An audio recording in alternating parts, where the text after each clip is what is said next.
A ver, pensemos en esto. ¿Qué pasaría si la mayor catástrofe de nuestra vida fuera en realidad el punto de partida de nuestro mayor tesoro? Hoy vamos a sumergirnos en la increíble historia de un hombre que lo perdió absolutamente todo en el mar y que, entre los restos de ese desastre, encontró una filosofía que iba a cambiar el mundo para siempre. Sí, estamos hablando de Zenón de Citio, el fundador del estoicismo.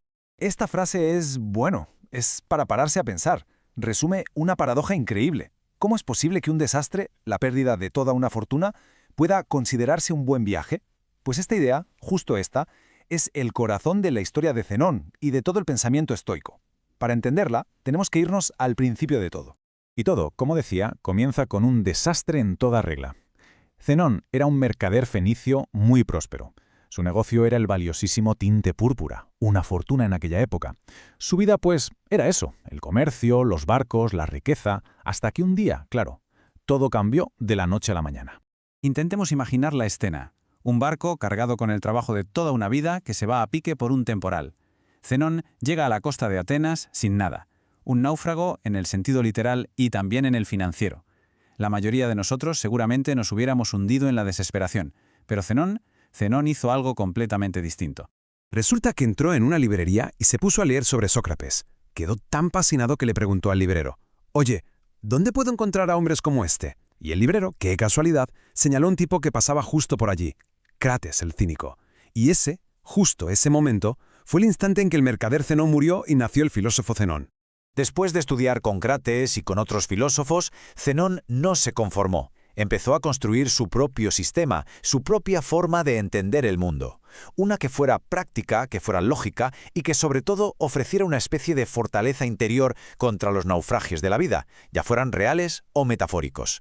Para explicar su sistema, Zenón usaba una analogía genial. Comparaba la filosofía con un campo, con una finca. La lógica, decía, es la valla que protege nuestro pensamiento de los errores.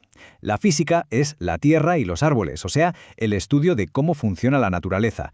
Y la ética, la ética es el fruto, la cosecha. El objetivo final, saber cómo vivir una buena vida. Y aquí, ojo, porque el punto clave de su física es esta idea, el logos. Para los estoicos, el universo no es para nada aleatorio, es un todo racional, un sistema perfecto. ¿Y esto qué significa? Pues que todo lo que sucede, absolutamente todo, incluso un naufragio, ocurre por una razón perfecta dentro de un plan cósmico. Luchar contra ello es inútil, es como intentar detener la marea. Venga, pues ahora pasemos al fruto de ese campo, a la parte más famosa y práctica del estoicismo, la ética. Si todo está gobernado por la razón, ¿cuál es nuestro papel en todo esto? ¿Cómo se supone que debemos vivir? El objetivo de la vida, para Zenón, es la eudaimonía. Ojo, que no es solo ser feliz y ya está, es más bien un estado de plenitud, de florecimiento humano.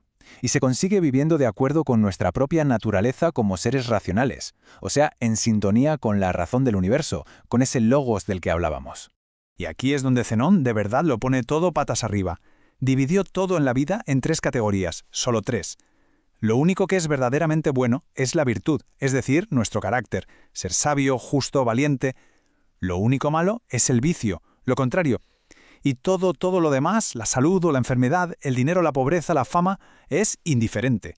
No es que no importen, pero no definen nuestra felicidad. Se puede ser una persona increíblemente virtuosa en la más absoluta pobreza, o un desgraciado en la mayor de las riquezas.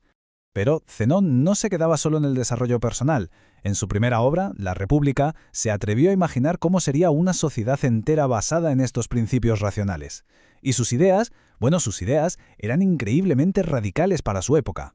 Fijaos en esto, por favor, una sociedad sin dinero ni tribunales, porque los sabios actuarían siempre con justicia. Sin fronteras ni naciones, todos nos consideraríamos ciudadanos del cosmos. Y esto es lo más asombroso para la Grecia antigua, una igualdad total entre hombres y mujeres, con la misma educación para ambos. Una visión que era, pura utopía. Zenón se pasó el resto de su larguísima vida enseñando estas ideas. Pero no en una academia cerrada para unos pocos, no. Lo hacía en un lugar público, abierto a todo el mundo, en pleno corazón de Atenas. Y su propia vida se convirtió, claro, en el mejor ejemplo de su filosofía. De aquí, de la estoa o pórtico donde se reunía, viene el nombre de estoicismo. Así de sencillo. Fue tan respetado que los atenienses, que solían ser bastante recelosos con los extranjeros, le llegaron a entregar las llaves de la ciudad y le levantaron una estatua en vida. Casi nada. La leyenda cuenta que vivió hasta los 98 años con una salud perfecta. Era en sí mismo un testimonio andante de lo que significaba vivir en armonía con la naturaleza. Pero su muerte fue tan particular como su vida. No fue una enfermedad terrible, ni un gran drama. No. Simplemente, un día, al salir de su escuela, tropezó. Un accidente menor para la mayoría de nosotros, pero para Zenón fue una señal. Lo fascinante es su reacción. Interpretó ese pequeño y tonto accidente como una llamada del logos, como una señal lógica de que su tiempo en este mundo había terminado. Según la historia, se fue a casa y simplemente contuvo la respiración hasta morir, aceptando su destino con una serenidad absoluta. El legado de Zenón es sencillamente inmenso. Su filosofía se convirtió en la guía de vida de emperadores como Marco Aurelio. Sentó las bases para muchos aspectos de la ética cristiana. Y hoy, miles de años después, está viviendo un resurgimiento global como una herramienta superpráctica para encontrar la calma en este mundo tan caótico que nos ha tocado. Y con esto volvemos al principio, a esa frase sobre el naufragio. La historia de Zenón nos obliga a hacernos esta pregunta. Nos enseña que la verdadera riqueza no está en lo que tenemos o en lo que nos pasa, sino en la fortaleza de nuestro carácter para afrontarlo. Lo que nos dejó no fue un mapa para evitar las tormentas de la vida, sino una brújula para saber navegar a través de ellas. A ver.